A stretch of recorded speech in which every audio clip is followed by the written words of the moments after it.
which is about 40 feet from his, 30 feet from his neighbor's yard house. Well, I know my neighbors. I'd share premise. Yeah, as long as you hit it, the arrow doesn't go through there. Oh, you can't miss it that close. It's like, Okay, good morning. We'll call the finance meeting to order. We have the roll call. Arlen McLean, here, Doug Farster, Here. Rick Humphrey, Here. Tom Kitson, Present. Liram Mimini, pick him up. Liram. Don't see him on there. Okay. Jim Sheeline. Okay, visitors. Okay, Joanne's here and Andy's here. They're a little bit later. Terry, anything at this point? Terry Zink? Yes, sir. Oh, I'm sorry. I forgot that. Did everybody get a chance to look at the minutes? Additions or corrections? They'll stand as read. Thanks, Rick. Terry, anything at this point, or you want to wait till down the line? Terry Zink? Guess you can't hear. Marilyn, anything at this time? No, thanks. Just listening in. Okay, Stacy? Good morning. No, I have nothing from probation. Okay, thank you. Dave Bally, anything? No, just listening in. Thank you. Okay, Becky's in her office. Amy, anything that you would like to add? Not at this time, thank you. Okay, and Greg Gates? Nothing at this time, Jim. Okay, thank you. Greg Saunders, anything, Greg?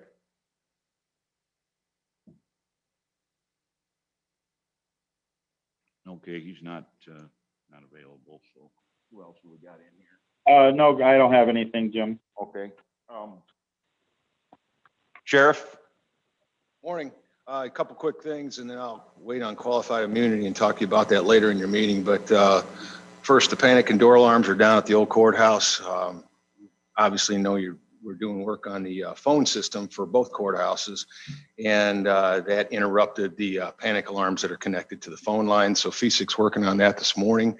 I will probably give you an update of where that's going. My guess is that that's probably going to be obsolete. We're going to have to put in a new panic alarm for the offices and the doors, just a guess. And then sometime down the road, I think we need to start talking about some better security here at the old courthouse with regards to the card reader system that we use at the new courthouse. I know it's a big project, but I also know that there is a funding source that's coming available as soon as the president signs the new COVID-19 reimbursement monies that are coming down to the county. I think Lee County slated for about 6.5 million, 6.6, something like that. I've been working through some of the information that's coming out and trying to figure out, what the guidelines are for expenditures. So I'm hopeful that, that may fit into that type of project. So we'll see. That's all I got for now. Thanks. Thanks, John. Mike Copine, anything? No, Mr. Chair, I do not. Thank you. Jack Scrogstad, anything? No, nothing. Dave? Just supporting the animal control thing. Okay, yeah, we'll get down the line, yeah. And Paul's here from the treasurer's office. Nothing at this time. Okay. I guess that's all of our visitors. The monthly report, Paul's got the figures on our table here. If you have any questions, he's here to answer them. I want to take a brief look at that while we're moving on down here. We don't have a quarterly report. And insurance committee, Jim, meeting coming up, correct? Gotcha. Okay, thanks. Liram, he didn't show up, so we're not going to have a Gredco report. No resolutions. We'll go to old business. CPACE was tabled in June. I'd like to entertain a motion to pull that off the table so we could discuss it.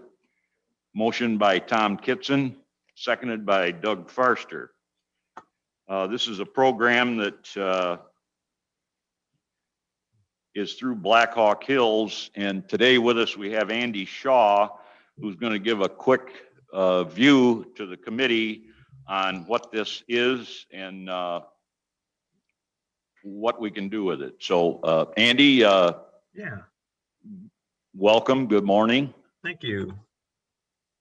I'm trying to change a screen here. I think I'm sharing a screen with you. Is that right? Yes, Yeah. we got it. Yeah. Okay. Great. So yeah, we were here, and I'll say we, my other partners in this couldn't make it today. At the last minute, they had another thing happening late last night came up, and so they couldn't make it with us today. But they're from that IECA, which is who the presentation is from, and they're really the administrator of the CPACE program. Black Hawk Hills is just really a fan of it, a champion of it. We see some great potential with this program being available in Lee County, and see that it'll have some good use. And so that's why we brought it to you, to your committee back in June of last year. And we talked about it then. I think maybe most of you were on the committee last year. I don't know if there's been a little change, but I want to just kind of quickly run through it again anyway, as a refresher of a sort. At that time, Paula Meyer and Charlie were going to look it over and maybe make some reference calls to some other counties and see if there were any problems with the program and that. And I think that turned out fine. That, according to her email the other day, it wouldn't have an impact on her office in any negative way, but it does involve the county treasurer, and so that's why we're here at the Finance Committee. But CPACE is Commercial Property Assessed Clean Energy, and that is a program to finance clean energy improvements in commercial real estate. It's a financing tool. This allows your companies to borrow money. They're borrowing the money and then getting these good improvements made to their property, and then they're able to pay that back through their property tax bill. The lien or the payment for this is attached to the property at the county level. And then that is added as a line item on that tax bill each year until it's paid off. The treasurer then handles that money and sends it on to the lender, the capital provider of the funds that made the project possible. So it's paid back through that flow through the county treasurer and through the county tax bill for only that particular property that had the improvement made to it. So these are projects that are for energy efficiency. They're for improvements of energy use and water use. Renewable energy, you might see a solar installation put on a building. Important to note, this is not for a pure solar project. If you had a field and you're going to have all solar on a field, this is not for that. This is for a commercial building or commercial structure that's already there, and that they're trying to supplement it with a renewable energy installation. So just important to note, this isn't about, like, say, one of the big solar energy systems that are happening throughout the county. This is not for that. But again, it's a voluntary thing. It's a financing tool. Really, the public purpose of it is for all of us to see these good improvements made on the commercial property, and to have a way for companies to have a good advantage in doing that. And that's why it was authorized by the state of Illinois a couple of years ago, and it's just now getting rolled out. Looking at a map here, these are the counties that are now being handled by this IECA group, the Illinois Energy Conservation Authority, that we have been talking to on this, and found them to be highly qualified. There's probably this many counties that are in various stages of moving forward with that in Black Hawk Hills territory that we work for. Stevenson County and Ogle County have decided in the past 6 months to pass those initial resolutions to get a program started.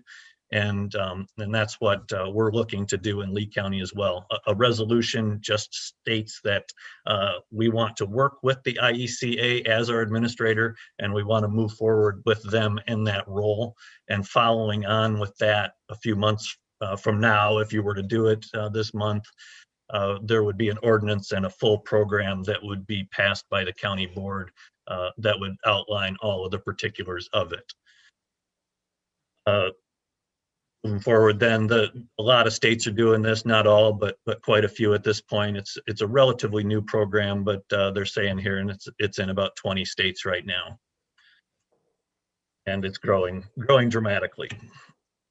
So it works for various kind of projects, new construction, renovations. It's particularly good for renovations and reuse projects of old buildings that need a lot of improvements to be made. They might need all new windows and all new HVAC and all new insulation and roofing. And those systems are tied to energy use, and they could use this tool as a piece of their financing for the project. It's also good in new buildings as well. So just as a run through of some of the things that can be done, lighting, controls for systems, building envelope, insulation type things like I mentioned, furnaces and boilers, heat pumps, other pumps and motors, things that use energy. It might be lifts and elevators, those types of things. So all kinds of things that you can think of that are energy or resource related. Even water use savings could be tied to this as well. So a wide gamut of things that it could be applied to. And I mentioned solar a moment ago, but yeah, solar and those types of improvements made on an existing use would be able to use this as well.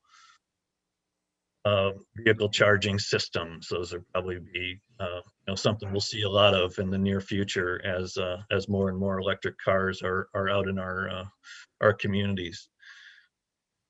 Resiliency, flood, wind, and water related things there, again, can be applied with this. Water use, as I've already mentioned. I'll just keep rolling through. So why would a company want to do this? On a remodel deal, on an overhaul, they could finance up to 100% of the project. So it's a very attractive option for them, where on a project that is in a smaller scale, let's say up to their total value, they could finance the whole thing with no down payment. So they can get a good project completed, get some energy savings going relatively quickly without worry about putting capital up front into it.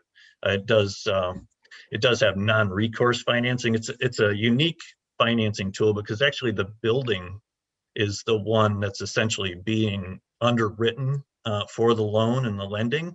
The lenders and the engineers behind it, they assess what energy will be saved on it by the project that's being done, and essentially the building and not the building owner are the ones that are being underwritten and financed, and then the financing and that lien is attached to the building and not the building owner. So the building owner then maybe sells it in 5 years.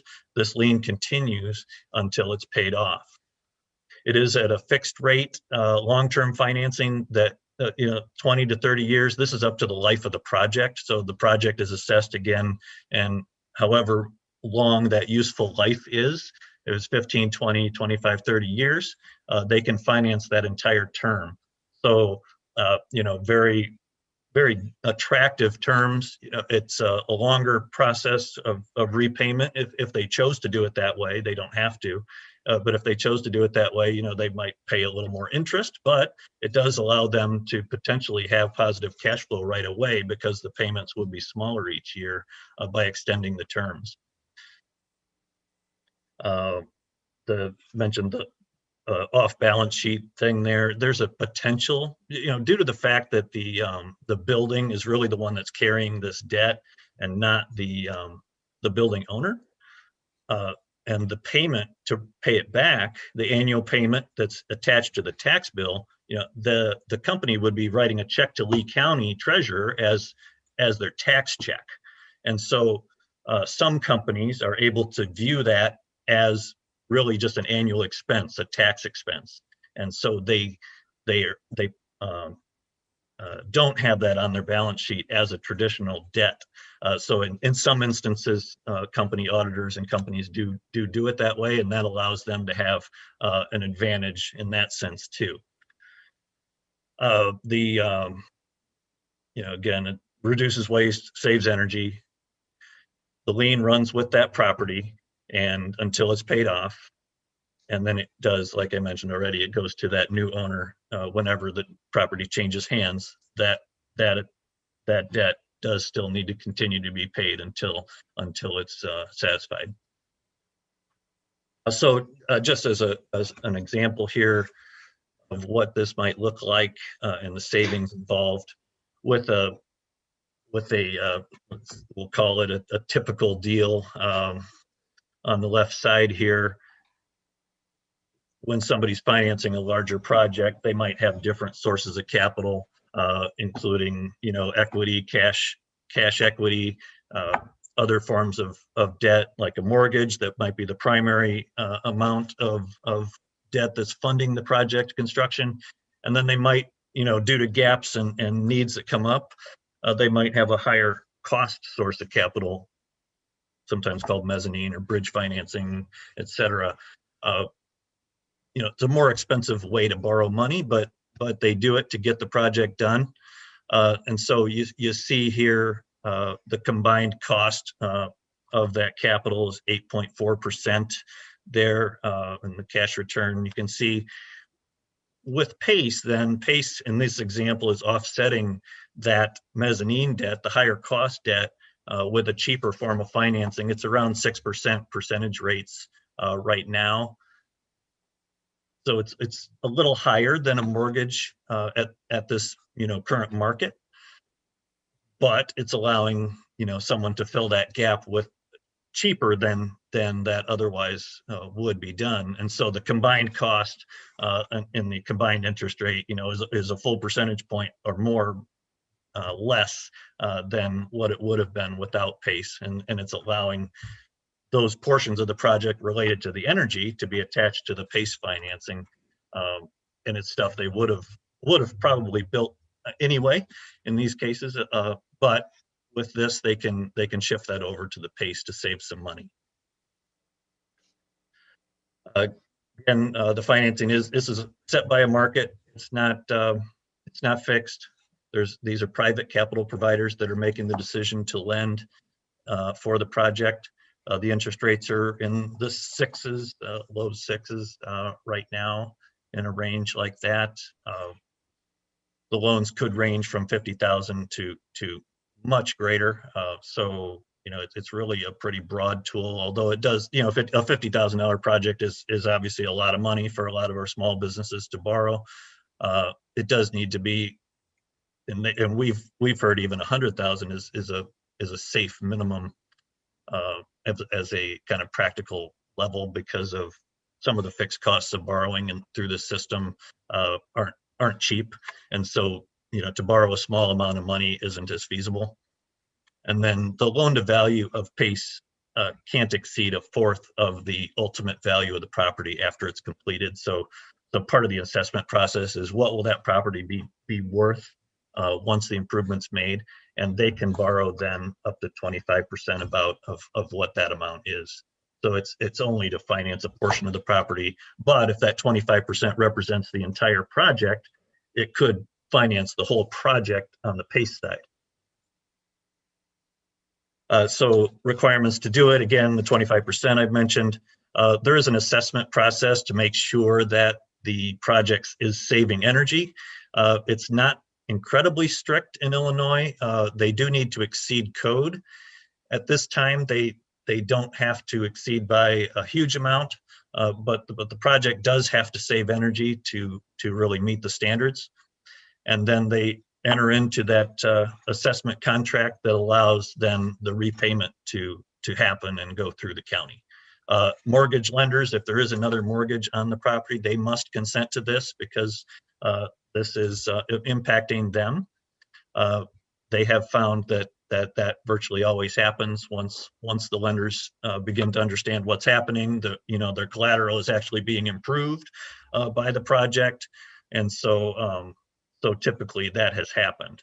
And then the contractors that are involved have to meet certain standards as well that they go through a process to be part of a system like this. So again, I won't run through this whole chart. This is complex, of course, but essentially the project owner and the property owner sees a need. They'll talk to their contractor about doing this, and if it's a good fit, they'll bring this lender into the picture through this IECA, the program administrator, and decide if it's a good fit or not through those assessments. If that's the case, the project is funded and it gets built and it gets improved. And then on that next tax cycle, the repayments begin and they go until they're paid back. So I'll just leave it at that, but there is this one of the last pages here. There's a lot more, but the last page I'll hit. But basically, this IECA is kind of the overarching group that coordinates with everybody. They have a web portal for contractors to get pre-qualified and to make sure that they meet the standards for this program, and they give a lot of information about it. We have found that they are a very savvy group and know what they're doing. They have started doing several deals in Illinois. It's only about a half a dozen at this point, just in the last few years. So it's a very new program, but quite a few counties, if you saw at the beginning, quite a few counties are already on board with it. And leading counties with a lot of commercial real estate, we think we can see some good projects happen out here as well. We won't have the volume they will in DuPage or Cook County, of course, but we think we could have some good things happen. Actually, have been talking to a local developer from Dixon who has involvement in a PACE project up in Wisconsin and did a PACE deal, and so was a savvy investor with that already and had a strong interest in what I was doing locally with this, and it might have an applicability to a project he's looking at. And so I think we will have at least some. I don't know the extent of how much volume we'll end up with here, but I do believe we'll see some good improvement projects made over the future years if we get this established here. So with that, I'll just hand it back to you, Jim. Okay, Andy, thanks for your information. Are there any questions or discussion on this? Jim Sheenline? We've had Andy come back here on this topic, I don't know how many times, and very much appreciate the information that he gives this Agreed. It morning. was in June, but this committee wasn't here, so that's why he's back. Correct, I understand. I'd make the motion to move this to executive for full county board consideration of the resolution. Arlen? Oh, wait, we got a motion on the floor. Is there a second?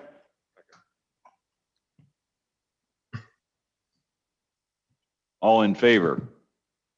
Well, Arlen wanted. Oh, okay. Yeah, we got discussion. I'm sorry. Arlen? How much money is earmarked for Illinois? So- Where does it come from?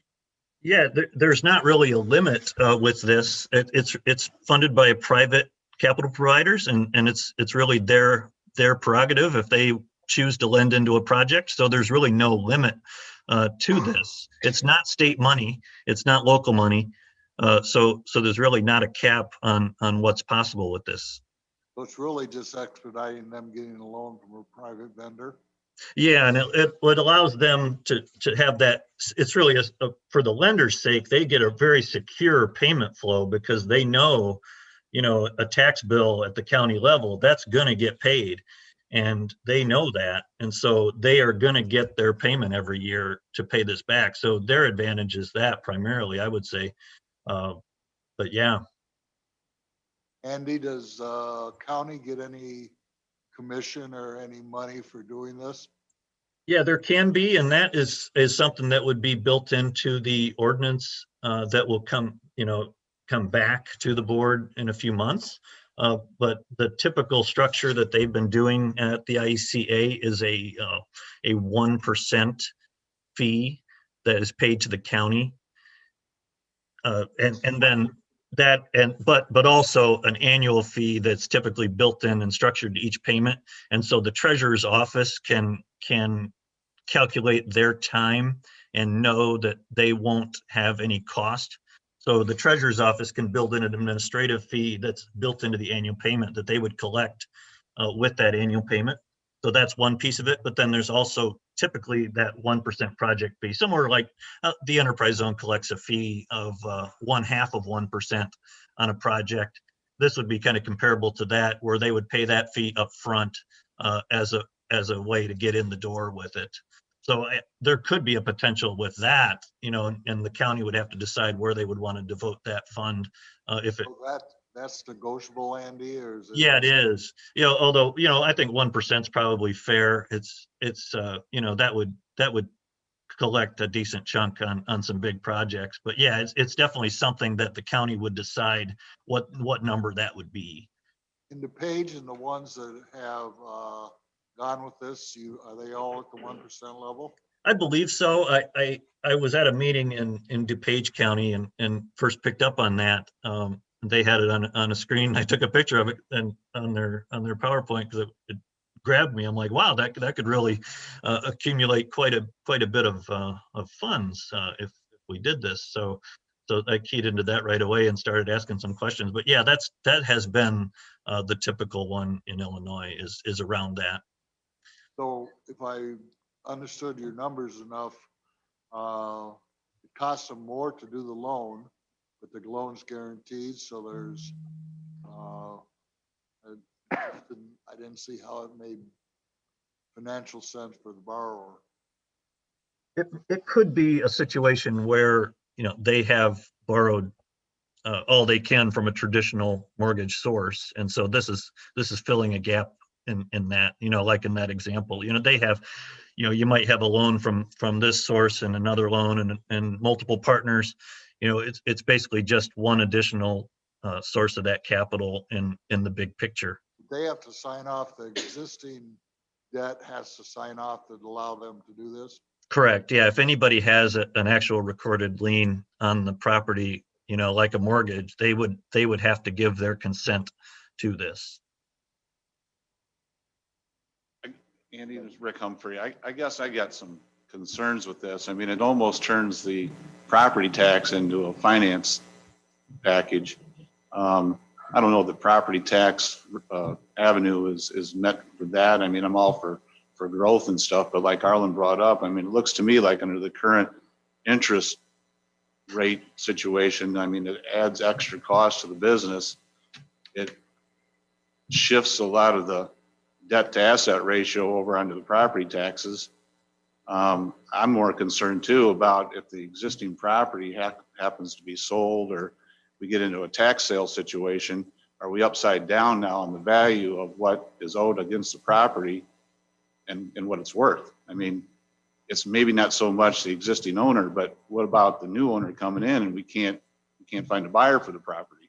I know property taxes are at some point in time always get paid, but I don't know. I got some concerns with adding extra debt to a piece of property that's maybe maxed out on their finance capability. That's just my It is a lien only for what would be owed. So, you know, a new owner of the property only comes in and owes that year's of this. It's not ever accelerated where that would have to be cleared up all at once. But yeah, that debt, you know, it does stay with it. But, you know, a new owner of the property is going to be getting the advantages of what was done there. They're going to have all those highly efficient energy systems, you know, in place on their property. And so they'll know what they're getting. And it won't be a surprise because that will be an obvious recorded thing that debt exists. But I tell you, I just noticed that my associate, Jason Stringer, is with us. Hi, yeah, this is Jason Yeah, Stringer. Jason, would you please maybe just introduce yourself quickly? But I'm sorry, I just noticed you were there. But Jason's with the IECA, and I had thought he couldn't join us, but I'm glad to see he was able to jump in. But could you address maybe that question? Sure. Real quick, I'm Jason Stringer with the Illinois Energy Conservation Authority. We are one of the largest program administrators of PACE programs in Illinois. And I know Andy did an introduction already, so I'll just jump right into the question. And I guess just to add a little bit, I think Andy, got most of the points there, but there is a statutory limit on how much PACE proceeds or financing can be on a given piece of property. It's limited to 25% of value. So there's some limitation there. The mortgage lender and the other creditors that have made a loan on the property, they have the authority to approve these financings. So they inherently put limitations on the program and help make sure these financings are right sized for the property. Andy did mention that the improvements that we're financing, they inherently improve the collateral. It's if you can imagine a lot of these projects that we've worked on, they have 50-year-old HVAC systems, 30-year-old windows, and our program is putting in brand new systems, brand new equipment, and so that all benefits whoever's going to buy the property, and it does help improve the collateral.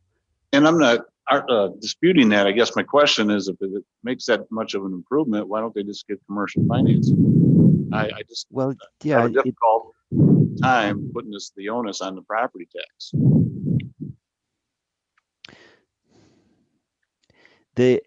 I think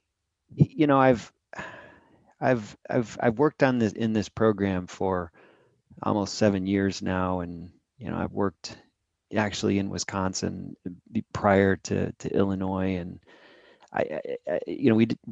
there's 45 counties in the program in Wisconsin, and it's now growing in Illinois, and that's good to see. And I think that question, we get that question a lot, and I think it's important to think about it as it's like when you think about your economic development profile and how you enhance and retain businesses in your district. You just think of this as another tool in the toolbox to help you grow, to help you attract and retain businesses. This tool may not work for everybody, but when it does, it makes a big difference. Hey, thanks, Jason. Arlen, you had a question.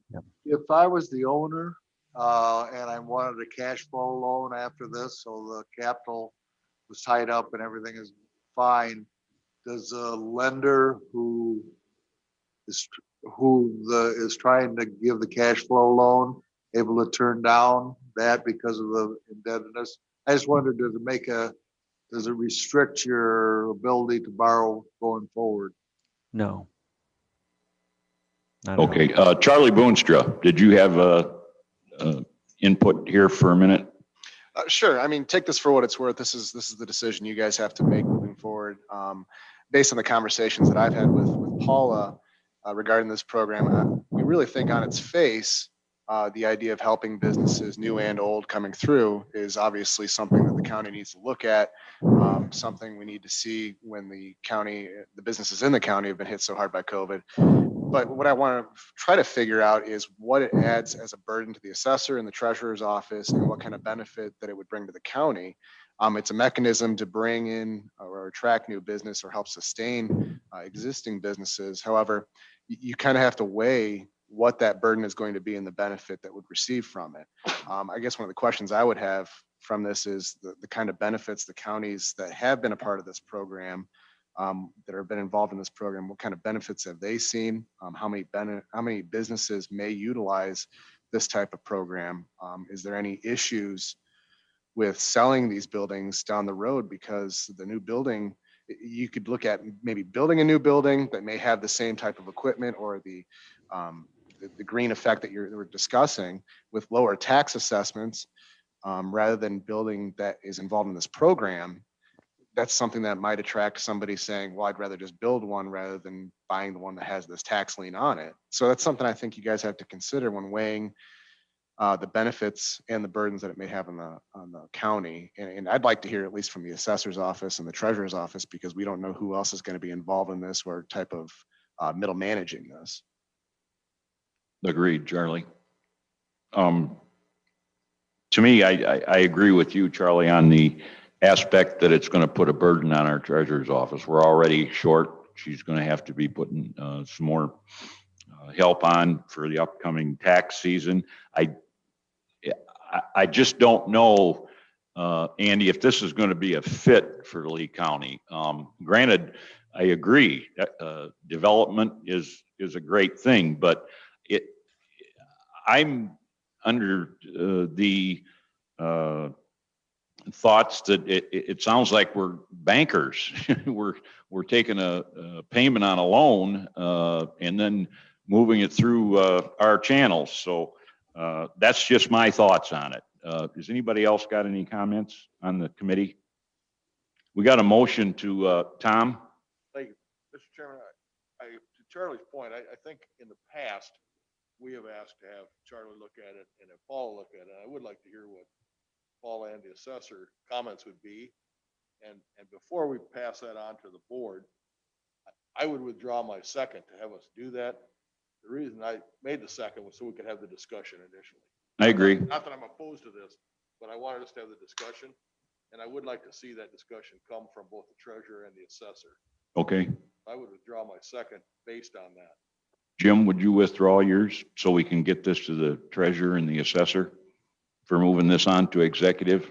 My whole point is that we've had discussion on this on a continual basis, and it was time, we got to deal with it at some point in time. We've been tabling it for over a year. So I'm fine with withdrawing my motion. I'm just trying to move things along.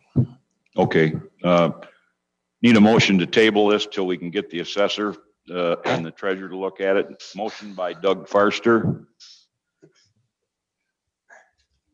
I'll second that. Second by Arlen McLean. All those in favor? Aye. Okay, we're moving on. Thanks, Andy. Hey, thank you. Okay, under new business, AMA, we have, is Chris here?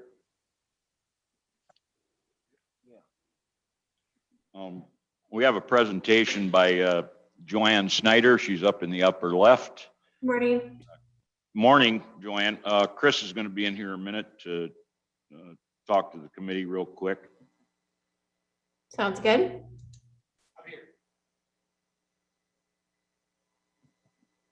Want me to introduce her? Go ahead. So I had, AMA was introduced to me by Becky. We sat through, met with them, or I talked to them, and I think this is an excellent opportunity for not only the county, but we will be discussing the administrator here shortly. I believe after this conversation, I think it's an excellent resource for the administrator if we choose to go that route. I made the comment based off the amount of time that myself and Mr. Horstman spent on the handbook. AMA's, I would pay for this out of my own pocket. I would be money ahead to have AMA help me on this. So that's why they're here speaking today. I hope you guys see the value in it and go from there. So Joanne, the floor is yours. Yes, thank you so much, Chris. And I will just like to start by saying, thanking you once again for having me. AIM is an employers association and membership-based organization. We've been in business for 123 years, and Lee County was actually a member of ours in 2018 and 2019. So we have done business together, and the purpose for me being here today is just to convince you to come back to us. So like I mentioned, we've been in business for 123 years. We have our corporate offices in St. Louis, but then we also have 2 satellite offices, the one in Peoria where I sit and represent Illinois, and then we have an office location over in Indianapolis. So I would serve as your main point of contact. I am the sales manager for AIM, and so I sit on the executive committee And then I'm also an account executive serving the members that are assigned to me. So, but really our vision is to create great communities to live in by developing great places to work. And how we do that is we help our members hire, develop, and retain top talent. So really looking to make a difference in our communities by helping employers with the recruiting, development, and retention of their employees. So membership benefits that would be included under membership there are 11 key components to that. It's an annual dues payment. So, and that's dependent upon the head count, the current full-time employee head count that you have, which is one of the things I wanted to confirm today so that I can give you a proper quote. But basically, there are 4 main technology components. The first one is an applicant tracking system. So an applicant tracking system would allow you, and you have used it in the past, just, you know, it allows you to really organize and streamline the hiring process. So it's a platform where you are able to develop job descriptions and job ads and post them out to 22 different job boards automatically. So with Indeed Organic probably being the most popular one that our members use for recruiting. So it takes a lot of the paperwork and streamlines it and helps automate a lot of those processes with recruiting. So that's the applicant tracking system. AIM University is a learning management system. So it's a web-based site that has 8 complementary compliance training courses. So I'm not sure if you're familiar, but the state of Illinois requires that employers provide anti-harassment training to their employees on an annual basis. And then you also have to have a plan in place to get your new hires trained quickly. That's just a best practice. It reduces liability and it's risk management. So we help our members get their teams trained with anti-harassment. There are 7 other videos that are available to you with membership. Diversity and inclusion is another one that's very popular. So this platform actually would allow you to develop an onboarding curriculum, if you will. So for any new hires, you can make sure that they are watching the videos that you think would be beneficial for new people to view. And then Aim to Connect is a mobile app. So it's available on Android and Apple operating systems. It would just serve as another channel of communication for Lee County. So everyone typically has a smartphone these days. So the compliance training videos that I just mentioned can be viewed from the app. It can also be another way to share documents. So I think in the last meeting, Chris was suggesting that you consider pushing your employee handbook out via the app. That way everyone has access to it at all times. There are a couple of other different functionality pieces to the app. So you can send out notifications, inclement weather notices, that type of thing. So that is free. The Research and Solutions team is our 24/7 HR hotline is really what it is. So you have— Joanne, can I interrupt on the? Absolutely. So working with Mr. Gorski in the IT department, he actually brought this up where we could have a separate site or get on the website where it would take you to this type of information.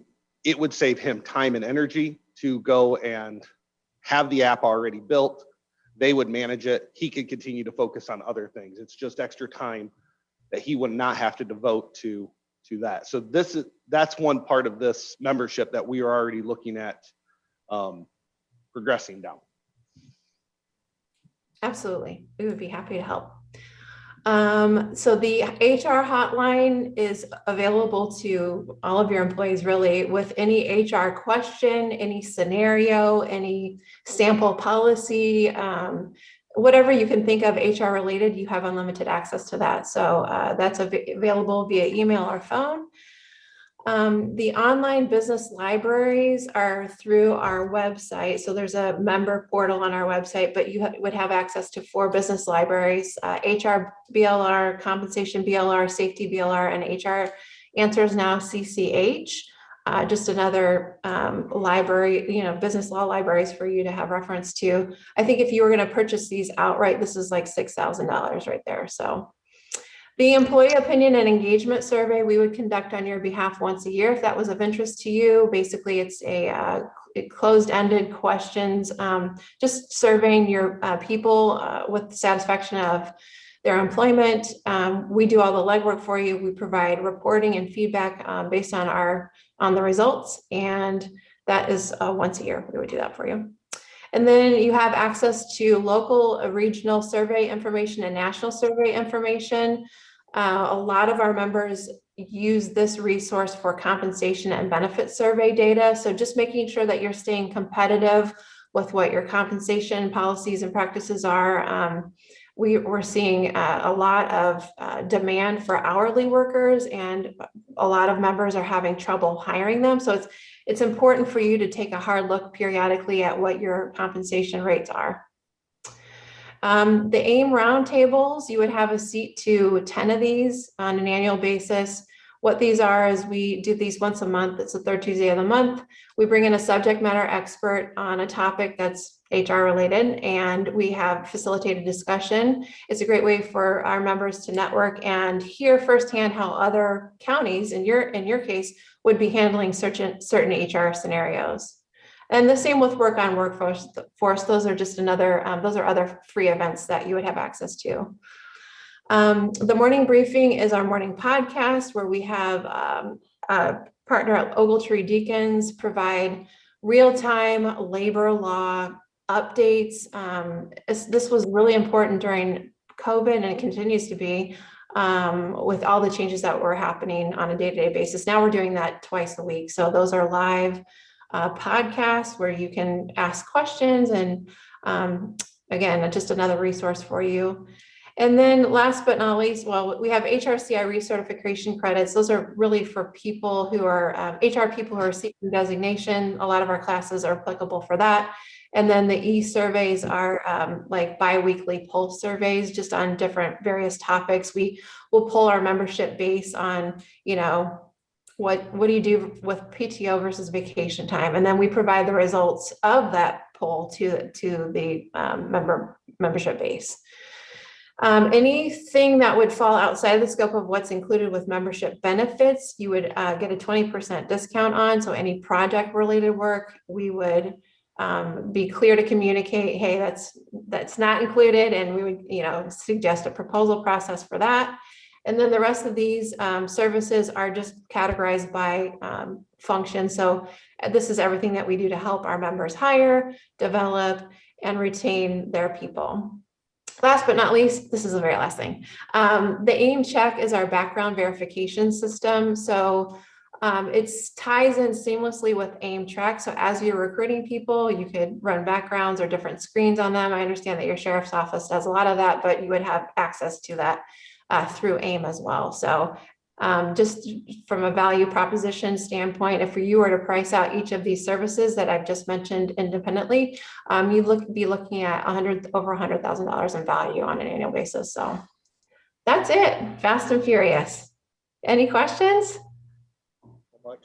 Any questions for Joanne?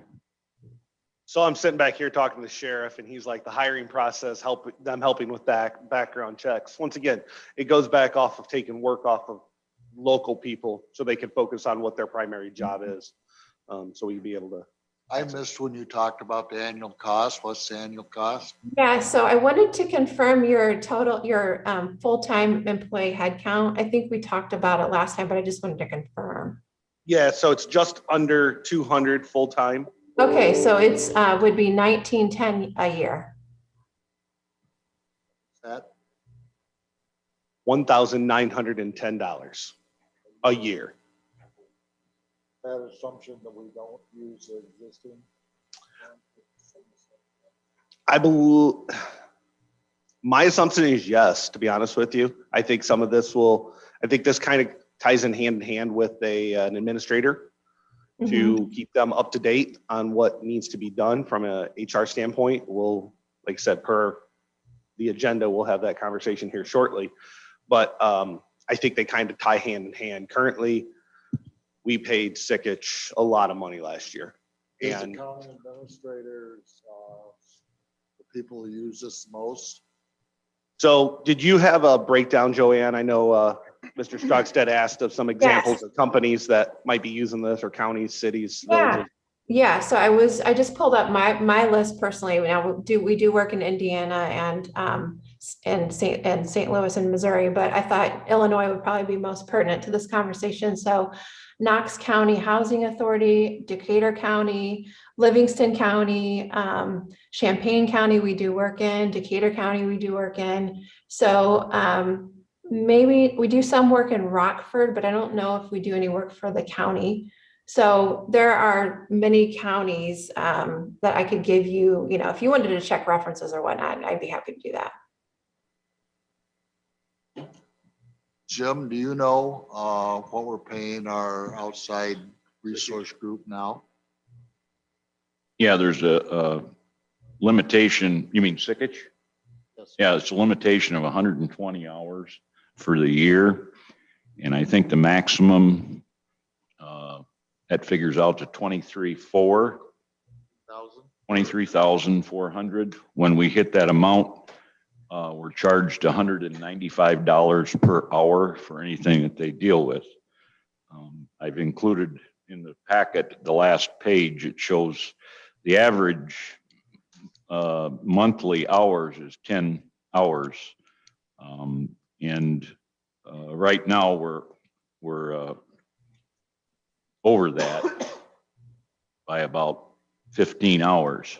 So if there's smaller things that AMA could handle, we could direct to them rather than bumping up this to stay under our minimum with what the contract sets.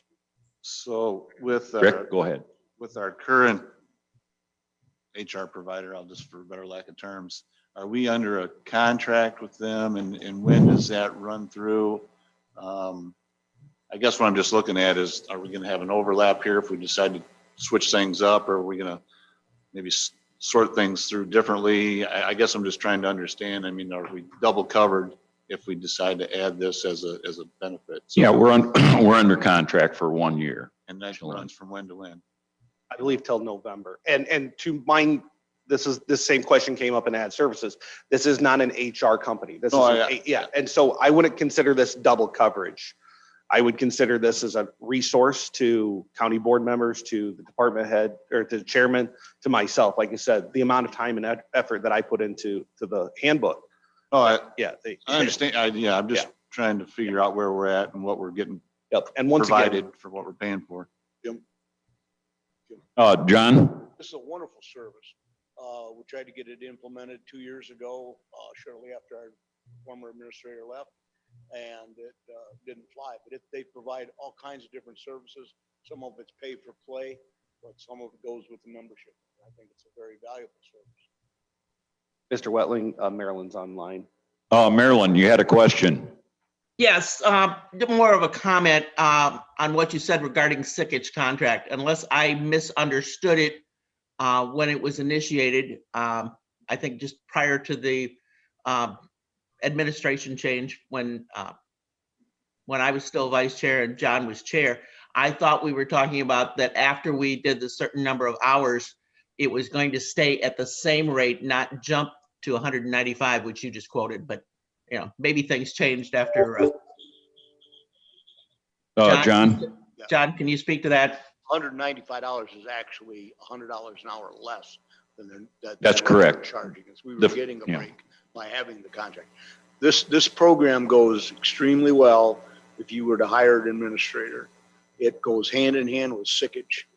I mean, they don't conflict a whole lot. One's HR, one's more employee related. I would wholeheartedly endorse subscribing to the service.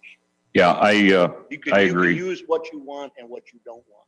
It's, Jim? Yes. I guess, we've got another conversation we're going to have here in a little bit. The next item on the agenda is an administrator. I guess my question is if we do something with this currently, I mean, is there a point of contact? I mean, who's going to utilize the service? I mean, it's available to us, but it doesn't do us any good unless we know who's going to be using it. And then do we have unlimited users, or are we limited to who can access it as far as the information that's available? I think, can you address that, Chris? Yeah, so it's unlimited use. So you as a board member, I really think department heads, I know ad services is going to use it a lot. until, like I said, per the conversation we're going to have here shortly, we're kind of putting the cart before the horse, right? But I think it's definitely an excellent resource to help us. I think the hiring process, being able to do employee surveys to see just satisfaction, the HR, the sexual harassment portion of it now can go to track, which I've been a proponent of the whole time. I think there's a lot of benefits just from just under $2,000 a year. I'm really struggling to figure out how we don't at least give this a shot with the current way we're trying to move the direction of the county. So One more question. Is there a partial year thing? And I guess the reason I'm asking that is can we tie this into our fiscal budget year? Whereas we could prorate it if we decide to do it now and end November 31st. And then, so it's an annual thing that we can budget for in budget hearings. So we're not commingling fiscal years. I'd have to ask Joanne that. Can you have that take effect now, or would we have to wait to our budget year, or? What you're proposing is you would prorate the dues payment? Prorate the dues payment this year and have it terminate on November 31st. And then every year, if we decide to re-up this, it coincides with our fiscal year here at the county, which is September through November. Yeah, we don't typically do that. I'd be happy to ask my CEO if we could do that, but we don't typically do that. It just runs, a year starts when you join. Yeah. Yeah. Otherwise, it's kind of an administrative burden from us from our standpoint. We just. Same here. Yeah. Yeah. Joanne, this is Sheriff. I got a question about your HR capabilities. I know in your package for the $1,900 a year, it's more advice and documents that you can prepare for us. But if we need to get into more depth with any kind of HR issues, is there a hourly charge that we get into, and how does that break down? Yeah, so we have a team. I have a pool of HR professionals that are ready to work. So we also offer a service called HR by the hour. So and so it's kind of like outsourced HR.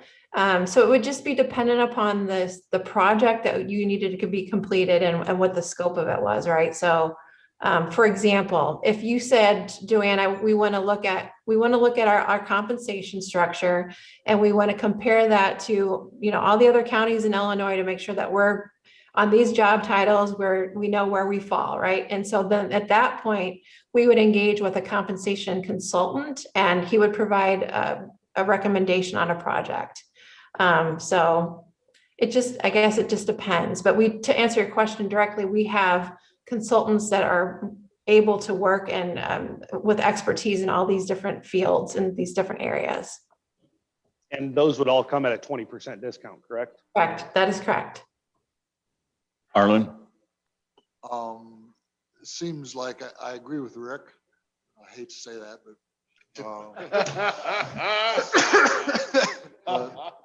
but it seemed like we got the cart before the horse. Can we defer this on the agenda until we talk about the administrator?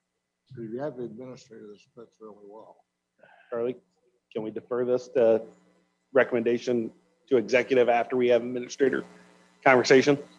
Yeah, you can take the agenda out of order. We just, no, we can to move it on, but it'd be nice to, maybe get it in place if this comes to attrition, whatever.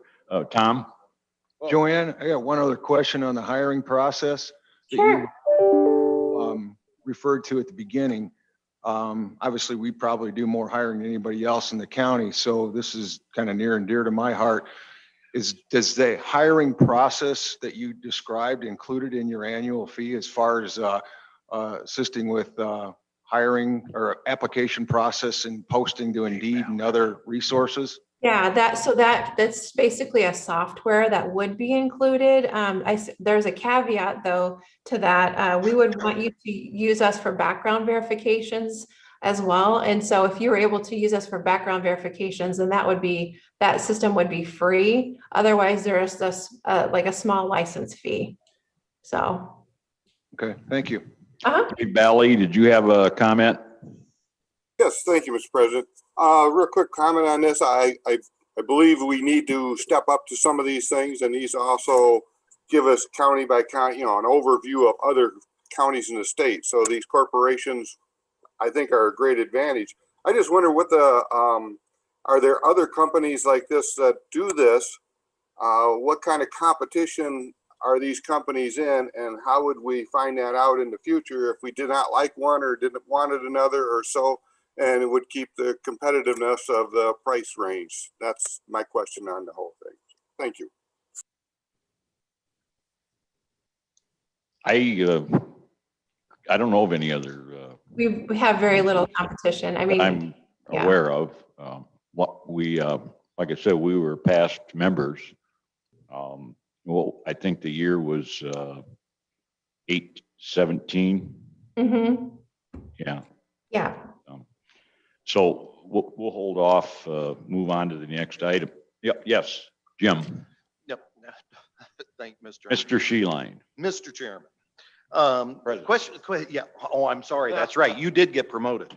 So, Mr. President, I would like to ask a question. John made the comment that this service works hand in hand, and I'd like to understand, because what part I really don't have a dog in this hunt in regards to whether we use AMA, we use Sikich, how that fits in with the administrator, and I think that it's all important discussion. The one thing that was commented is that these work hand in hand with each other, and I need to understand what that means. Because I'm hoping that as we move on to the next conversation, this idea of we need streamlining with the administrator and get to the point where we're cutting costs, streamlining, and making our government more efficient. And that's the point that I want to get to. And so, the comment was made, John, that you made saying that it almost like you're saying that we need both, and I'm trying to get my head wrapped around that. I think I am a firm believer that HR should be at arm's length. It involves too many personalities if you get it too close to home. However, AIM would work in well if we had an administrator to do some of the things that, other than maybe the HR feasibility and some of the minor HR things, such as employee evaluations. AIM could be a very valuable tool in helping us do that, supplying us with software, forms, etc. And we may be able to get both aspects accomplished at a lesser rate than what we had been paying the administrator and staff. Okay, Jim, did that answer your question? So John gave a good shot at it. I'm not sure that it did. The reason why I had Bob come in is when we finally get done with this conversation, we start talking about administrator. Bob Okay. can start talking about what he needs, but I think Mr. Kitsen's got one thing as well. Tom? I do have a concern that from my experience, you try to work with two HR companies or two different HR, we're gonna have a problem because there's differences. So we need to go one way or the other. I certainly don't have a problem with AIM, and I think it's great, but you have two different people trying to serve the same thing. My other question is, Charlie, have you reviewed the contract or have any input or thoughts on this, going with this project? I'd like to have you involved when we make these decisions. No, sir, I've not reviewed the contract. We would do that first, correct? Before we sign something, we'd have Charlie approve it. I would assume that we would want to. Well, we haven't always. I just want to make sure we will. Right. And Tom, to your point, I really don't think that what John referred to is more, the minor things. If there's a big HR issue, then Sikich could be involved in that. But with AMA coming in, they could take up some of the burden that we wouldn't have to deal and run our grand total up. They could do it all though, couldn't they? I mean, from what you just said, Yes. I suppose that, yeah, they can. I just have concerns that when a little problem becomes a big problem. When do you pass it off? Two different people. My experience has been just you go from the plant level to a corporate level, and you've got a conflict, and now you're talking about two different companies. Yeah, understand. Can I make a comment just really quick? I think that you should consider reviewing the deliverables of your sickage contract, because I believe this is an apples to oranges comparison. It sounds like they're being very reactive with your HR and addressing issues versus AIM's approach of being more proactive. So that was my last comment I wanted to make. Thanks, Joanne. Rick? Sure. And again, I mean, sounds like this is something we've used in the past and probably could help us out tremendously. My concern is, just want to make sure it gets used if it's something that we decide to go with. Agreed. I mean, because until we know who that person or people that will use it, are we just spending money like an insurance policy or another one? So, Mr. Chairman, I'd like to see us table this to a couple items on the agenda and then come back to it. Okay, let's move on to the county administrator discussion, and admin and Chris Norberg have been working on this. And Chris? Yeah, absolutely. So county administrator has definitely been conversation. I had Bob come in here, Senior Olson come in here to discuss what the needs that he sees from an administrator position.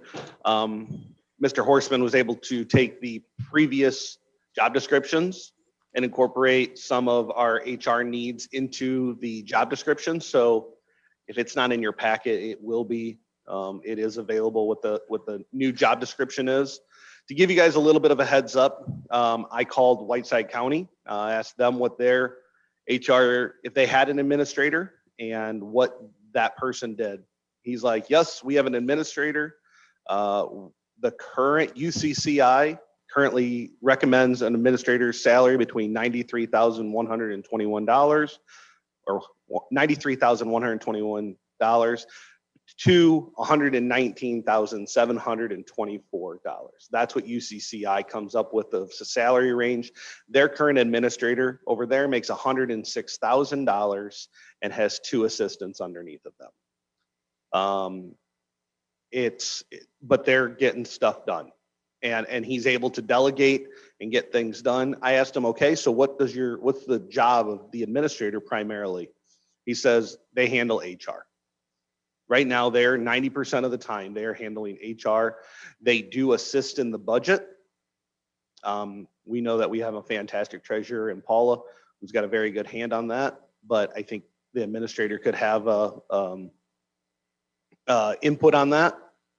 And as far as economic development, which I know is key to the prior job description, we're a member of several organizations now that I don't believe we were part of before that are encouraging economic development. So I leave that with you guys. I think if coming out of this, if you guys believe that we need an administrator, I think you guys should come up with a salary range that you'd like to offer. And I would like to have Bob address any of the needs that he's currently seeing that we're lacking with the lack thereof an administrator.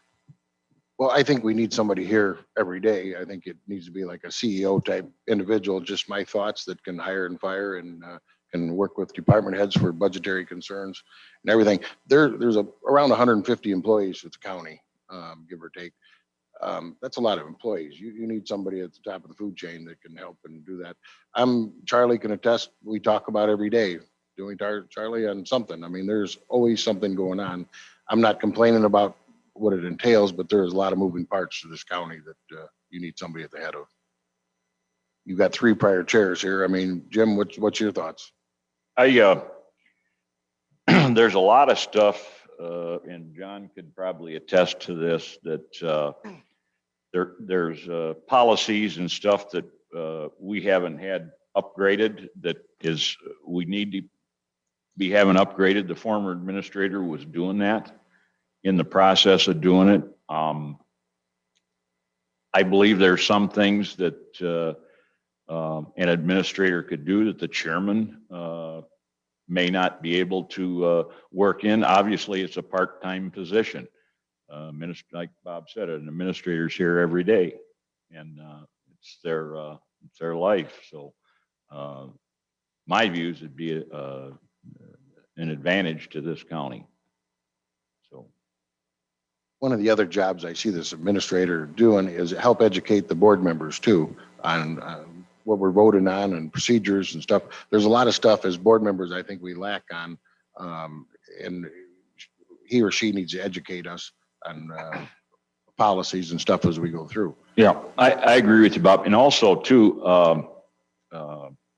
I just lost my train of thought, but help keep board members on train of thoughts too. You know, they could do their work on that. So yeah, keep their mind can't on do what much they're- for the memory angle, Jim.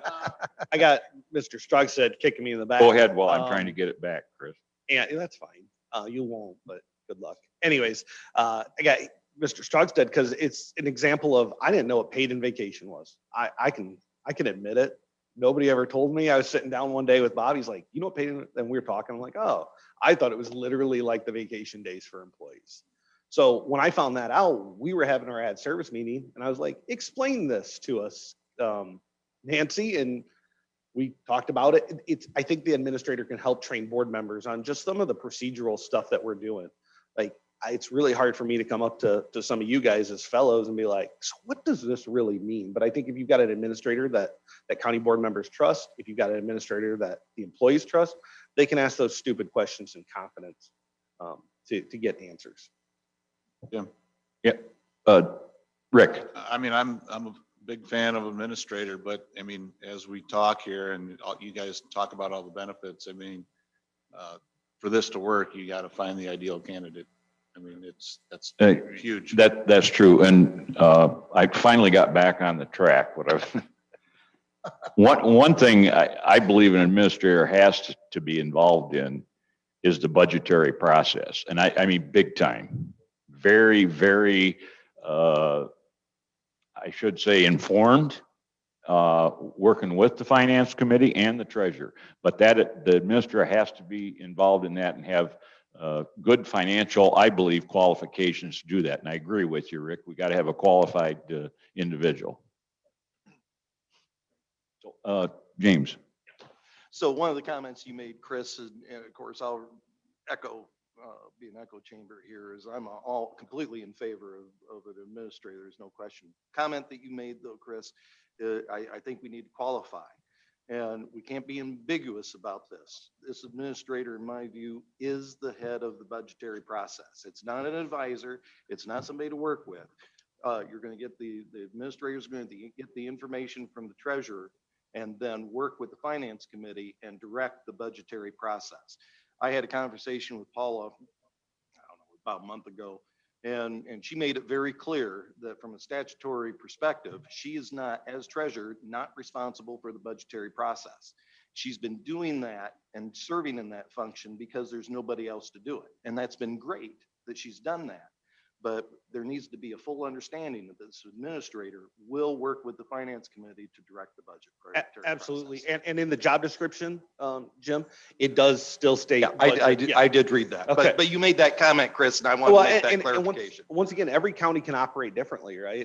It's how much time that chairs, county board members, so on and so forth have committed. But I agree with you that they need to have a very strong grasp of everything that's going on in this county. Looks like you got Marilyn online who's got her hand up. Marilyn? Yeah, I support the idea of the administrator. I think we need to, and it sounds like you're working this direction, fine tuning the job requirements of the administrator.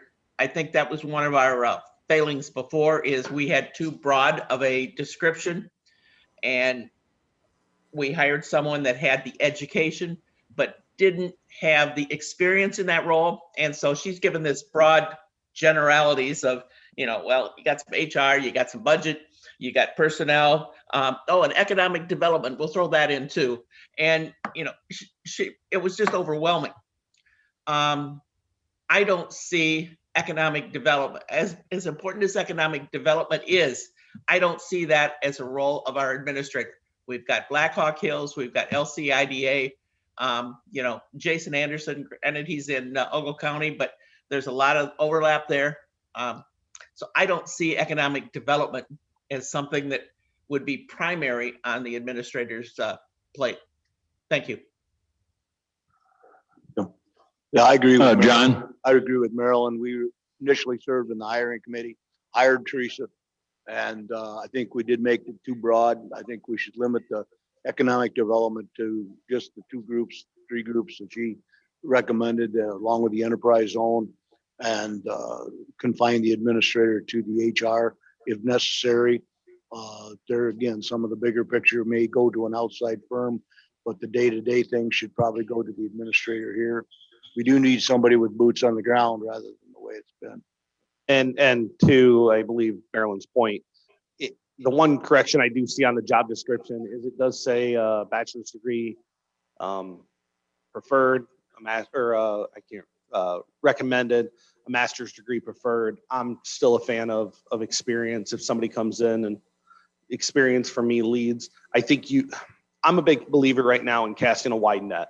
I don't think you have to kick candidates out. Now, mind you, if somebody comes in with who's been out of high school for a month, probably isn't going to be the candidate we want, but allow every single candidate to be part of this pool. So I know it just came out of our committee for the job description, but I would make that recommendation that says where it does say requirements, bachelor's degree is not required, but that's just me, or preferred, or prior experience somewhere you can read. I would use preferred in the job posting. You need to tie it to that budgetary process. I really think it should be part of that job description and a highlight of the job description.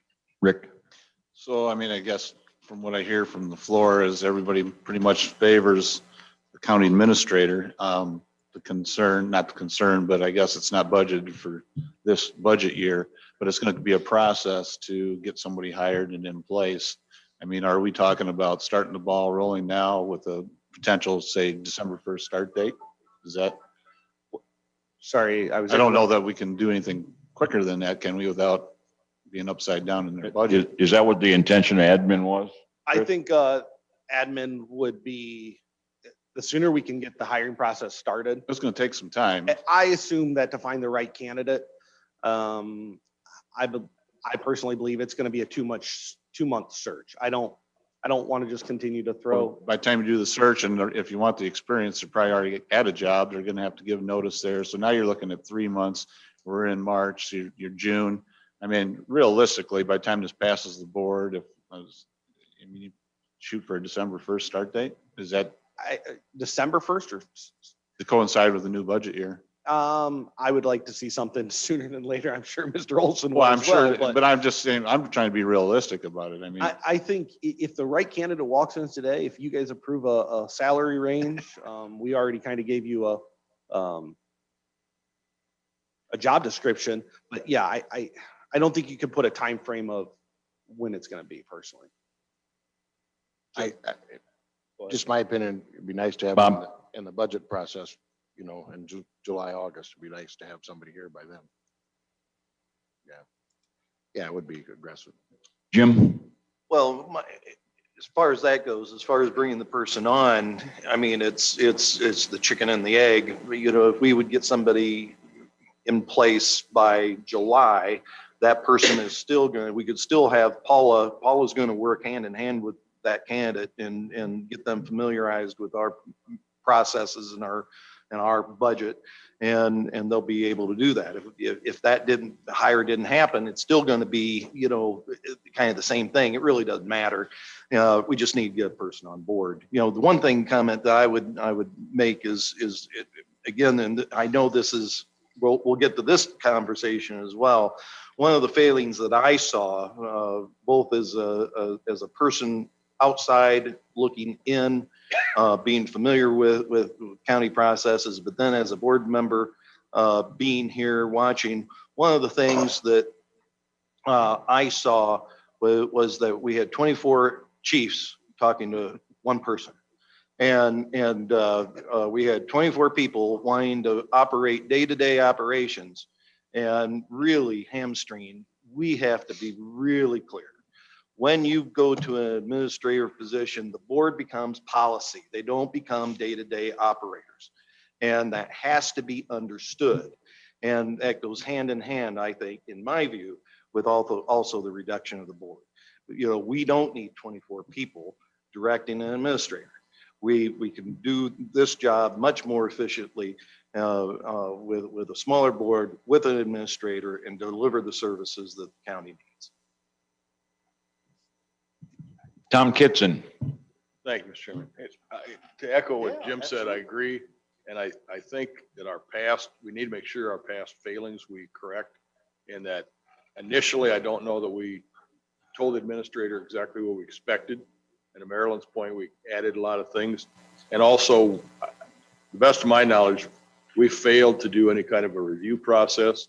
And now maybe with Sickage or with AMA, we have something, but to do the reviews and to follow up and stay on track, and do the support rather than just expect them to be there. And I know it was the first time we did it. And the reason I say all that is because we change board chairman every couple of years. And no matter how good a chairman is or how bad a chairman is, it rotates and that person's going to still be there. So we need that process that stays stable as we change people. Arlen, thanks, Tom. Just want to say that I'm in pro for an administrator for a lot of reasons, but one of the things that stands out, we did a board retreat as a finance committee, had a list of about 10 things that we thought could save money and do it, and none of those have been done because there hasn't been anybody to step up and do that. When I came into it, there was a lack in finance controls and a whole bunch of things that I think we've learned a lot from that process. I don't think we have to wait for time. I think we need to do due diligence and get the best administrator with some experience. And if they've been a previous administrator in other counties, that's a bonus because we had them doing way too many things. And our previous administrator, I think, did a great job on HR. I think we got policies and stuff that were really in bad shape. So again, finance and financial ability would be what I'd be looking for if it was my choice when hiring. So Arlen, if you're trying to attract somebody away from another county, said our competition is Whiteside County, and when they're at 106,000, you have to keep that in mind. Like they're not going to move for less money. So whatever you guys, like I said, I think Ad Service had it in mind that you guys would come up with the salary range, but Administrator that is really directed well by the board will more than save salary, whatever it is. agree 100%, but just be realistic that it's not going to be cheap. Chris, what was that range again? Yeah, 93, just, I'm going to take off the numbers, 93 to 120. And Marilyn's got a question. Marilyn. I almost forgot my question, but I think I got it. When you were talking about when you wanted this person to get on board, I think, again, you're getting the cart before the horse. You got to find the person and put them on board when you find them. If it's by July, great. If we don't have somebody selected by July, maybe it'll be October. Maybe it'll be December 1.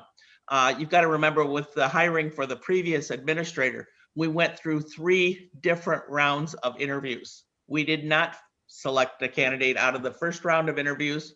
I think the second round, there might have been a candidate selected, but then they turned us down once the offer was made, so I can see this AMA helping us with the advertisement of the position. But again, I think you're getting the cart before the horse saying when you want to put them on board. In my mind, it's when you find them. Thank you. Thanks, Marilyn. Yeah, Rick? Yeah, I mean, my struggle is where's the money come from if it's not budgeted? I mean, and Paul or nobody from the treasurer's office here, can we take this from another line item? If we would say we found an ideal candidate July, you got 4 or 5 months of spending. So that's my question. I mean, I don't care. I agree. Chris, have you looked at what we've got in there, Bob, or there wasn't anything obviously in this year's budget for an administrator, but do we have, I'm thinking on the line of what we had in contingencies. Is there anything that we could use there? I think we still have 60,000 in there budgeted for administrator or something. I don't think we took that part out. I'd have to look at it. Okay, I hadn't looked. John? It was originally about 120, 25 budgeted for the administrator. Correct. When the previous one was here. Yes. And used up some of it for sickage, but then we retained some of it in there in case we did need to hire somebody Okay. to supplement, to augment Sickich's role. So if there is, that would cover, half the year or whatever, Rick, I guess. So, well, I guess are you guys comfortable with, that salary range that, Chris brought to us, from the Whiteside County? Are you comfortable with that, everyone? I'll comment. I believe it needs to go lower even. I think you can keep your high end, but I think you cast such a wide net. I wrote down here, my recommendation was 75,000 to 115,000. You cast such a wide net based off of experience, based off of education, based off of everything. Well, if you're not going to require a bachelor's, then, the 75 probably would, be it. But this is me, Chris. Now, you and I talked about it, Bob. I think that the requirement should require a Bachelor of Science, not preferred.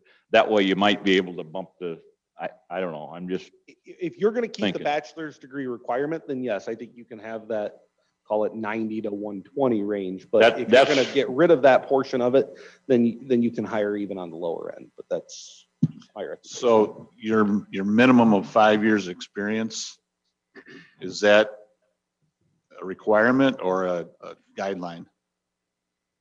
The issue I see, if you got somebody that's got 5 years experience, you're probably not going to get them for probably 110 to plus, because they're already probably gainfully employed.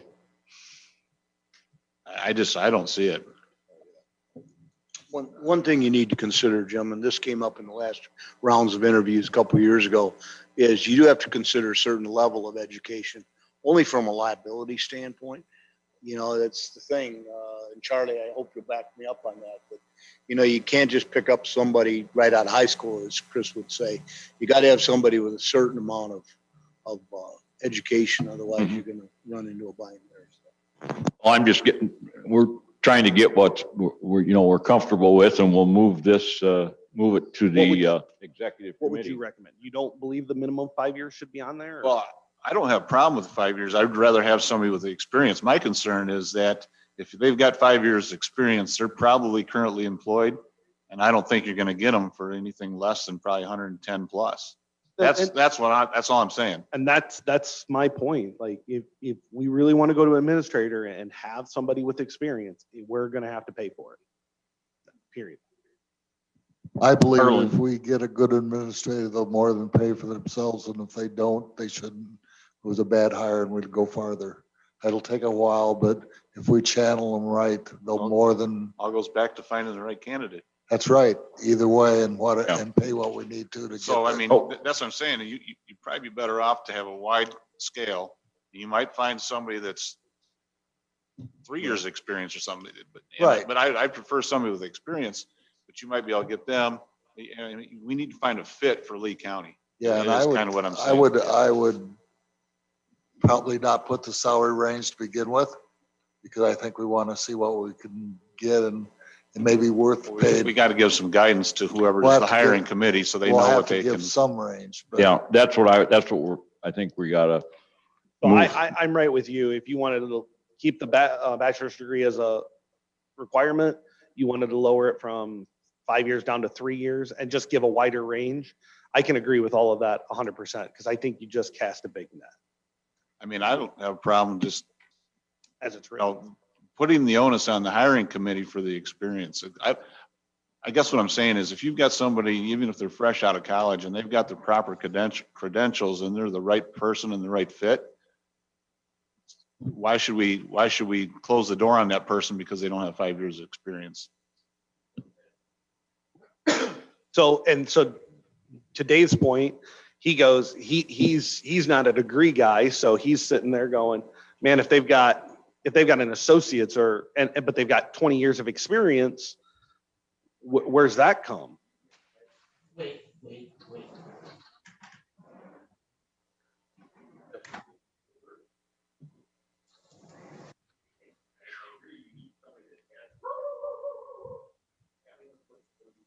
Well, you could exchange experience for the education. Well, yeah, I think having the ability for the committee to determine, because you don't want to hire somebody that doesn't have yeah, that doesn't have the experience to do the job. And that does include someone that's obviously intelligent and trained in the areas that they'll be responsible for. But I don't think a degree is necessarily required, and I'll leave that to the committee to determine that. And I agree with Chris, is casting the wider net. You may find a gem that is maybe doesn't have a master's degree or doesn't have a degree at the point because they never needed it, and they've advanced themselves. I'm a project manager, certified project manager. I do not have a degree, and I had to fight to get paid what I needed to get paid. They promised to me verbally, and they didn't do it. And I finally, they wanted me to take over a project from somebody that was degreed, and I said, no, not until you do what you said you're going to do. And they finally did. So I think you want to cast that wide net, as Chris suggested. Finding the right person that doesn't have to be the right numbers. So what are we looking at here? Do we want to put as you want it arranged, Chris, or? I'd prefer a range. That what you're to looking go for? to- I'd prefer a range coming out of finance. So, Okay. and once again, I believe there are some qualification changes that need to be brought up that you can bring them up here and make those recommendations out of this committee. Well, here, are you trying to get this on the agenda for the Yes. board meeting? I mean, it almost has to be decided today. Oh, Or- once again, I can want in one hand. Yeah. I want to get it on the agenda so we can. I'm just saying, To is if you Marilyn's start point- making changes here, I You mean, just used the key word in your Right. statement, preferred. Yeah. Preferred 4 years or 5 years education. Yeah. Preferred, whatever. Bingo. Just period. instead of a minimum, just change everything to preferred. And I think that, once again, it throws it back on the hiring committee. Rick, you want to be on the hiring committee? I'm pretty sure Bob will put you on it. I'll volunteer. Arlen? Person. I just think we can look at some statewide averages and things, get some information above what just Whitesides County's doing, because they have a. I had UCCI's. Now, UCCI's recommendation is 93 to 120. That's statewide. Update that every year. We can, if we have to put a salary range in it now, but I think you want to, we need to get the right person, period, at what it costs, and if they can't pay for themselves because of that, then we didn't have the right person. So what are you thinking about as a number? Bob's raising his hand. We have to put a number on today. I think the Yes. question is, do we want to have the board, will the board agree that we want to start looking at hiring an Yeah, administrator? I see what where you're going, Arlen. If I'm gonna, We're just gonna, the people that sit down and hire this person, we just want to give them some parameters. I make I a think- motion that we move a salary range of 80 to 125,000.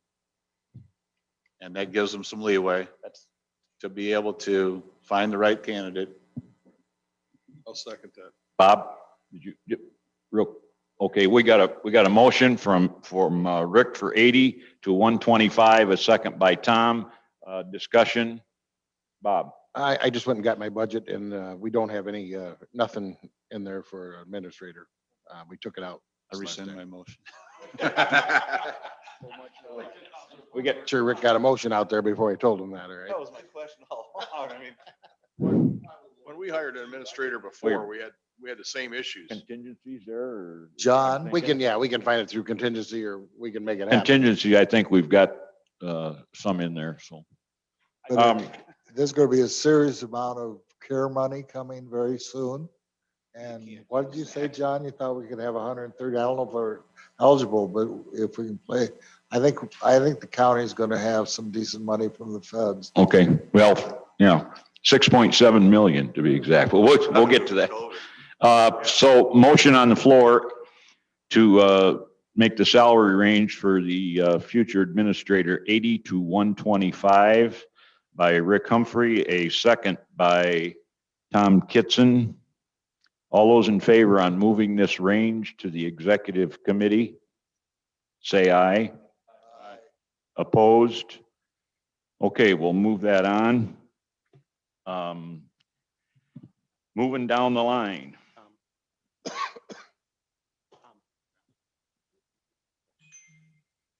Okay. Animal control. Jim, I'm sorry. Yes, but Arlen. Can we go back to the previous? Oh, discussion? we've got to go back to AMA. Is there a motion on the, I guess I entertain a motion to accept that membership for 1910? I move that. Motion to join AMA for 1910. Is there a second?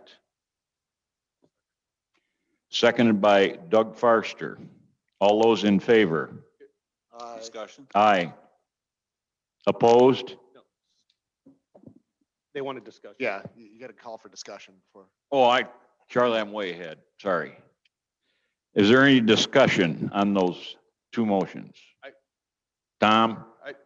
I would like to see us go with AIM, but I'd really like to see us have an administrator in place. I still have fear that these two organizations are going to create havoc and confusion for our department heads until we have an administrator. I really got some concerns about two different groups helping with HR. That's just from past experience. So just what you guys, if we do decide to go with an administrator position, if you guys approve AMA, we don't even have to use them for HR right now. The value that I can see that they're going to do is push it out to 22 different hiring things. So that's the first place I'm going to go. I'm not even going to take, because I don't want to bring this internal county. I don't want anybody in the county to have to deal with posting the job. I'm going to go straight to them and be like, post this, here's the job range, and then they can start vetting candidates even for us. So it's even above HR, because that's something Sickich doesn't do for us. They're not going to go and post a job. I'm on board with what you're saying. My concern is we're going to confuse department heads and other members by having two units unless we just keep the one to your use until. And so as I continue to talk about AMA, it is not still an HR. Yeah, she's off. AMA is not an HR firm. They're an advisory HR firm. So they will not be department head. Correct. But I'm an employee and I know I can call them. Are we going to have confusion? Chris, with people? Do you know, is there a separate service that they might offer just for the hiring aspect only until we get on board? I believe they talked about it, but that was like $750, $800. So for a little bit more money, it's relative, right? Yeah, A little bit I is- get it. So if you're just going to use them for that portion to be a hiring, you might as well get the full package for it. I think my concern with that service is, do we have anybody who's going to utilize it? And I can see a benefit to the hiring side, so that's why I guess I'm on board with that. And I know it's not much more money, but is anybody going to use it? You guys have already gone through a lot of the legwork on the handbook, the handbook and stuff like that. I don't know what's coming up, if there's additional services that they would help benefit it. But I mean, I can see where we get a designated person of contact that would utilize it to get the most bang for the buck, I guess. I'll be honest, day one, after we hire them, we pass the handbook. I think we're going to look at doing that here this month. I'm going to have them look at it again, just because we passed the handbook, not because I don't believe Sickich did a very good job. I'll be honest, I think they did a very poor job when it came to the handbook.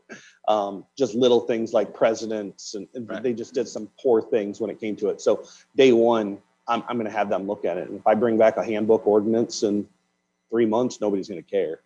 So I think those two things right there, handbook ordinance to readdress that, and the hiring of this administrator easily pays the wage for this upcoming year. But that's me personally. No, just to your comment, Rick, I would obviously use them on a more regular basis than maybe some of the other departments just because of the size of our department. We've had multitude of issues that I could have reached out to somebody like AIM to get some advice rather than go deep into Sickich, which I've had horrible experience with. So, and plus with the 1910 a year, I know it's expensive and it's something you really don't want to pay for right now. But in the scheme of things, when we have to post for a job, and if we go through local media outlets, it's $300 to $350 right off the bat for one job posting. And that's it. I mean, so you're going to pay for that just through the job postings. So I think it's certainly beneficial. And like Chris says, and I totally agree with what you nailed it, Tom. I don't want to use two HR firms. Especially if I get deep into something, I get it. So maybe after December 1, we're going to figure out which one we want to go with. Up until that time, we should probably go exclusively with Sickich if it gets deep into an HR concern to stay away from duplicate efforts there. So, but I completely agree with what you say. And I don't have a problem with going with this, you guys. I'm not opposed to it at all. I think it's a good program. My concern is the confusion until we have the administrator and decide who we're gonna use for HR. But if, maybe we have some way to direct people not to use it, other than like you'd use it, John. And Oh, I know I had a department head meeting, I can't remember, was that last couple weeks ago? We already have one on the calendar for May, I believe. That we'll bring it up there, that this is still not HR. This is for hiring, but sickage Oh, is that's still what I'm the looking primary. for is that, Yep. that meeting As and long as that, you keep the apples that and the oranges follow-up. separate, to I it. think you're gonna be good. Perfect. Okay, we got a motion and a second on the floor to get the membership from AMA for 1910. All those in favor of this? Mr. Chairman, can we amend that to Charlie's approval of that contract before we do it? Yes. I just don't want us to vote on doing something without. Who made the first motion? Pardon? Who made the first motion? Arlen did. Okay, if he amends it, yeah. And then- Arlen, will you amend that to your motion to include review by the Yes. state's attorney? Okay. Second to that? Doug? Okay. All those in favor? Aye. Aye. Opposed? Okay, we'll move that to executive. Moving on. We're running long here today, guys. All important stuff, though. It is. Animal control, we've got estimates and bids, and a copy of which is in the packet. And Dave is here to answer any quick questions, but I'll try to. We budgeted for the total package 16,360, as you can see at the top.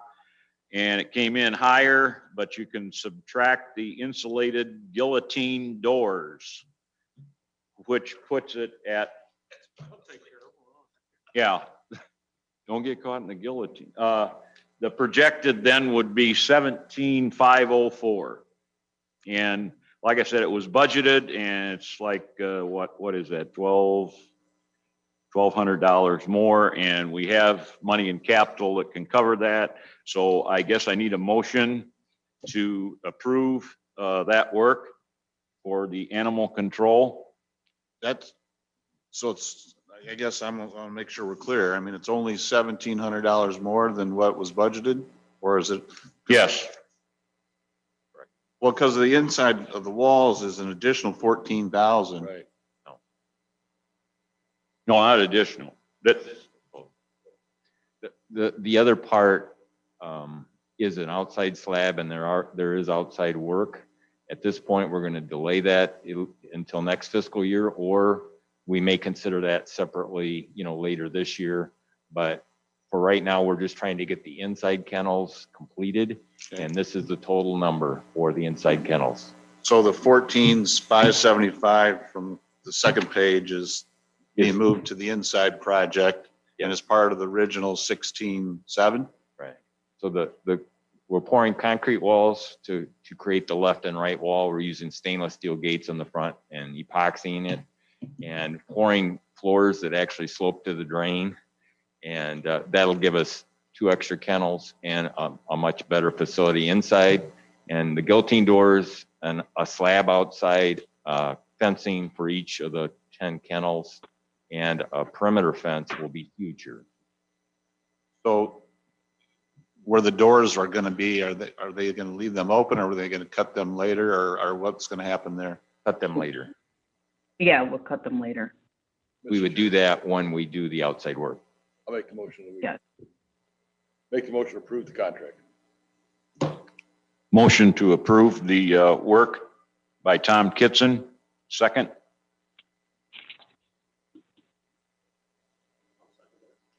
Second by Doug Farster. Any discussion? More? Arlen?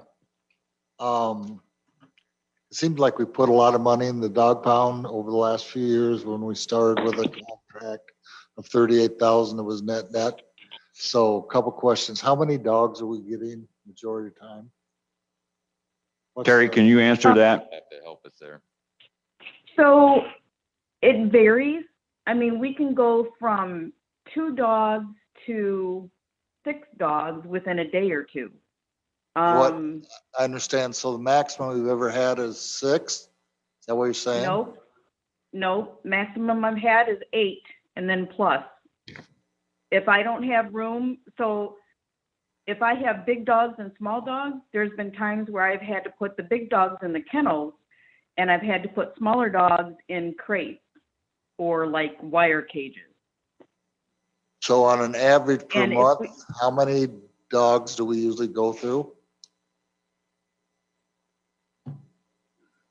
Average, I would say 4 to 6. 26, so 6 or 7 is the average daily? Well, not daily. I wouldn't say daily. So they come and go. You know, I could have 6 dogs one time, and by the time an owner comes and gets it, it could be 2-3 days later by the time they figure out that the dog is here.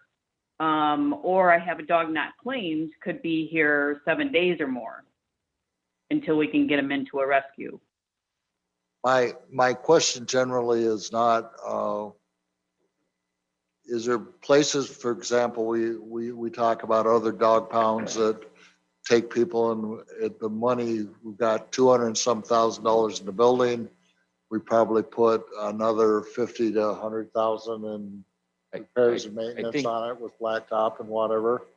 And could we contract with, we used to contract with a vet clinic, but if we contracted with the group out there, would they store dogs for us for a lot cheaper price? It seems like, I mean, what we're talking about here, and the only reason this is here is we're a little over the budgeted amount. This is a budgeted expenditure to fix kennels that we have. It's not primarily to add kennels. We have room to do a couple extra, so we don't have to contract and pay money for that. So Correct. that to me seems like a appropriate budget discussion, but not for what we're talking about here. Our kennels are needing replaced. And we Right. did discuss that at budget time. Terry Yes. and I talked about it. Yes. I brought it to the committee when we did the budget that we were gonna have to replace kennels. They were rusting out. And that's why it's I don't disagree budgeted. with your thoughts, what you're saying, Yeah, but to Dave's point, this was discussed at Well, budget time. if we keep putting $50,000 a year in the kennel, what are we're gonna we have? haven't done that. I've been here 4 years. So- We haven't put $50,000 a year into animal control. Added staff, because we're selling the thing, we didn't do a centralized, a whole bunch of recommendations we made 5 years ago or so, different ways of looking to maximize paying for bills and things like that. We haven't. I just think eventually, if we do our projections, once we're past COVID, we're gonna have a financial problem. Okay, can I say something? Yes, The building payment, when we bought this building out here, we have been paying the building payment out of the budget for animal control. The county, yes, we bought it initially, but we are paying back yearly $17,000 a year. I understand animal that control you guys are a profitable entity, but that profit could go to a bunch of entities that are not necessarily profitable. Because a program makes money does not mean that the money has to stay there, because we take money in there from capital and whatever. And I'm not against dog control. I just know that the costs there for 8 years have been increased, even though you've been able to pay for it out of your budgetary, and that's great, but that doesn't mean that because we have the money in a program that needs to be spent there. Okay. Rick, no? This is just I mean, I looked at this and I appreciate the proposal. And do we have a dollar amount where we seek out actually more than one proposal? And it just came to my mind. I believe it's 30,000. 30,000. Yeah. All right. Okay, there's a motion and a second on the floor to pay the additional $1,200, which is outside of the actual budgeted amount. So the total would be $17,504 for these improvements. All those in favor of that signify by saying aye. Opposed? No. The ayes have it. Okay, we'll move on. Thank you. And thank you, Terry. We're going to go to membership size of the county board, and we're running long, so this has been addressed in all the committees. And what we're going to do here, I'm just going to go around to each individual member of the finance committee, and they would, if they would reiterate to me what they want to do, we'll have a consensus of this committee to go along with the other committees. So I'll start with Doug. Are you in favor of leaving the board the same number or reducing it? Okay, Arlen? Reducing it. Tom? Jim Sheeline? Reducing. Rick Humphrey? Reduction to an odd number. Okay, and I'm with leaving it the same. So there's our discussion of the membership size of the board. Going to audit bid. What size? That's the key right there. That's going to have to be determined by the board, John. He just wanted a consensus from all the committees, and that's our consensus. Our consensus is reduce it. Audit bid discussion. This is real quick. Whiffley's contract was up the end of the year. We have to take bids, and we got to do that to get them to Paula by May. So just a heads up, that's coming up. And we have no executive session. Anything else by the members? Motion to adjourn by Mr. Sheeline. Is there a second? Tom Kitson. All those in favor? Aye. Meeting adjourned. Don, did you have something else? I was going to pass out the qualified immunity stuff, but you already adjourned. That's okay. I'm sorry, John. No, that's all right. I was trying. Pass out that. Pass out what? I'm just going to give you some stuff to read. I don't know. Hold the qualified immunity. Morning, gentlemen. Now what? I got more paperwork? Oh, good. This is qualified immunity. $8,000. Sweet. No, because you can just call me Miss Negative, but. Got in the whole dog.